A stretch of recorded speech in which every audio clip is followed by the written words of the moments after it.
Welcome back to Second Wind Talks, a space where we breathe deeply into this next chapter of life and discover that some of our greatest days are still ahead.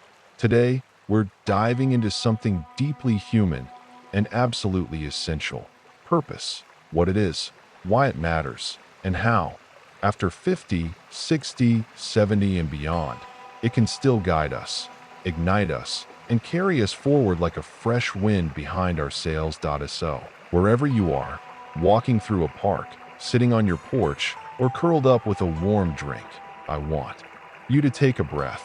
These minutes are for you. Let me ask you something. Have you ever caught yourself wondering, is this all there is?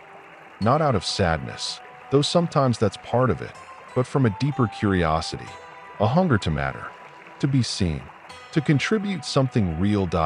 In our earlier years, purpose is usually wrapped in goals, careers, family, ambition, status, but somewhere along the way, those structures shift. We retire, the kids move out, the routine changes, we lose someone, and in that quiet, life asks us again, now who are you?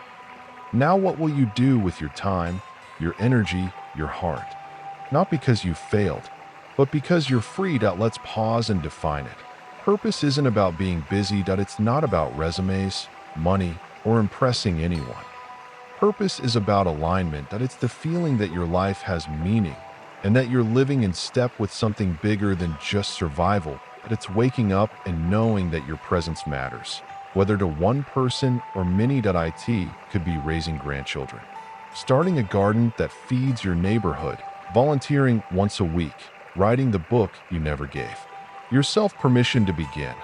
Purpose doesn't have to be grand, but it does have to be true. Here's the thing. You can't step fully into new purpose without first letting go of old definitions. For decades, we're told who we are. You're a manager, a mama, caregiver, a provider, a spouse, a fixer, but roles are not identities. And when those roles fade, we're left holding a question. If I'm not that anymore, who am I? That's not a crisis. That's a doorway. What if this moment, right now, is not the end of your story, but the beginning of a more honest one? What if you're not losing your identity, but returning to it?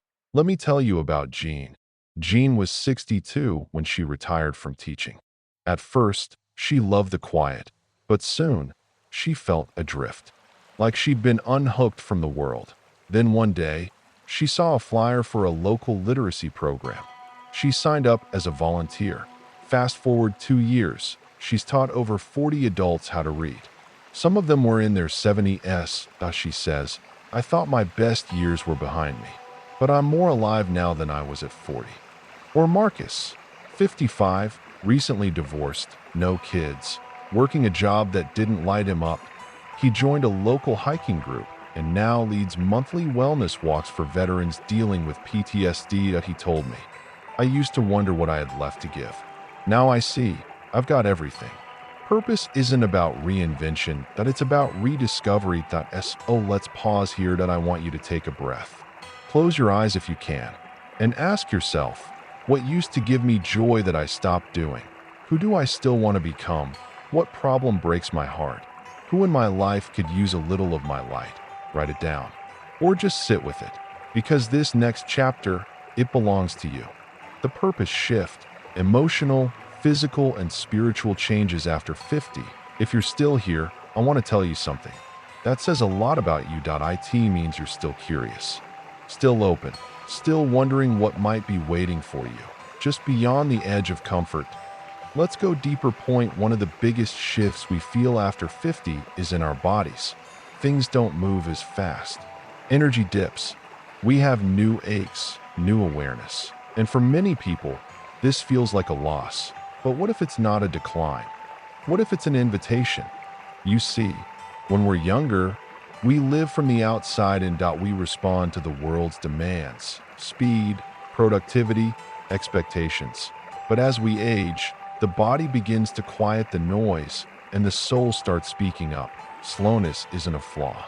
It's a feature. It gives us time to ask deeper questions. Feel instead of just react. Listen to the still, small voice that's been drowned out for decades. That voice? That's where purpose begins. Host. There's another shift that happens, and it's less visible. Emotional clarity. You start to feel what's unresolved, the friendships you kept out of habit, the dreams you buried because life got busy. The version of yourself you silenced to keep the peace. It all comes rising up, and you have two choices. Numb it, distract from it, ignore it. Or lean in and grow from it.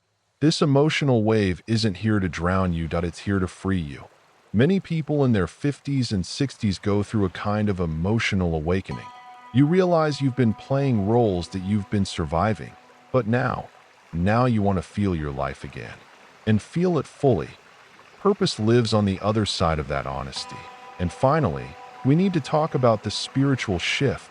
This isn't about religion, though for some, it includes that. It's about meaning, connection, legacy. When we're younger, we want to do something big. But as we grow, we start asking, did I love well? Did I matter to someone? Did I leave this world a little softer than I found it? This is sacred work. Whether your spirituality is rooted in faith, nature, creativity, or simple awe, now is the time to let it guide you. You are not here by accident, and you're not done yet. Let's create a small map together. Grab a notebook or open a blank screen. Draw a circle in the center and write your name. Now draw 3 branches. What lights you up? List 3 things that bring you joy or peace. Who do you care about most right now? Who are the people you feel called to show up for? What does the world need that breaks your heart?